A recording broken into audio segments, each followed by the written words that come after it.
кондиционните тренировки са много широко спектърно понятие. Те обхващат всички мускулни групи, може да тренират и всякакви хора, от напълно начинаещи до напреднали професионални спортисти.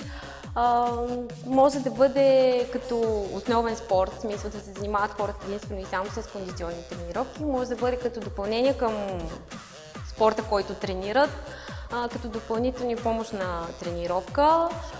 Вече зависимост от типа на самите трениращи, от нивото на хората, в смисъл дали са напреднали, начинаещи и така нататък, се определят и самите тренировки. Вече това го определя треньора, който води тези тренировки, според групата, която води.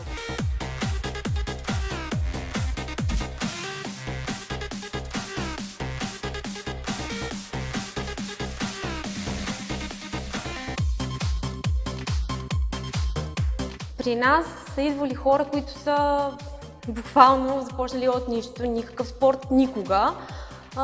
Хора, които не могат да клякат, хора, които не могат да направят нито една лицева опора.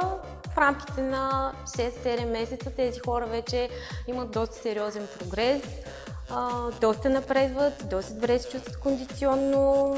Общо взето, кондиционните тренировки ти помагат за много неща в живота. Мисля такъв, че най-малкото като засичаш да хванеш автобуса или градския транспорт, ще си в доста по-добра форма.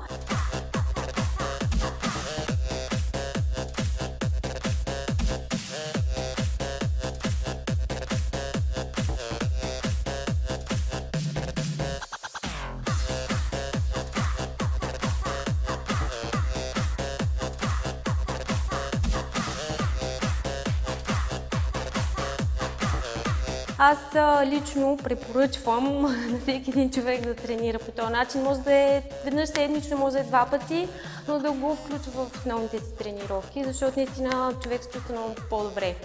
Това е вид кардио тренировка. Може да бъде и със собствено тегло, може да бъде и с тежести. Като вече тренировките, които включват тежести, са за по-напреднали хора, по-напреднали предвид трениращи, защото движенията не са елементарни. Не може един човек, който никога не е тренирал, да хване щангата и да направи едно щангистко изпълнение.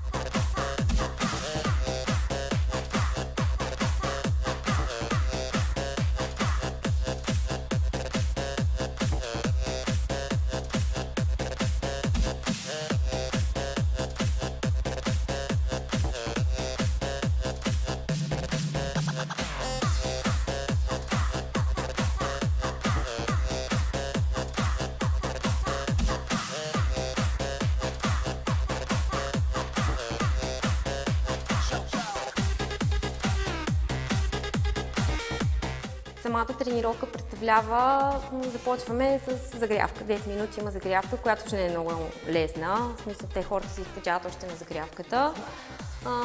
Тялото да се адаптира вече. След тази загрявка има основна тренировка. Тя е между 20 и 30 минути, като през това време се работи постоянно. Общо взето имаш 5-6 движения, вече са направени в някакъв комплекс и ти работиш през цялото време, хабиш енергия, хабиш калории, съответно вече не можеш да разчиташ цяло на тренировките, защото ако отидеш след тренировката в KFC и се наедеш, губи всякакъв смисъл това трениране, но да, може да помага за сваляне на излишни килограми.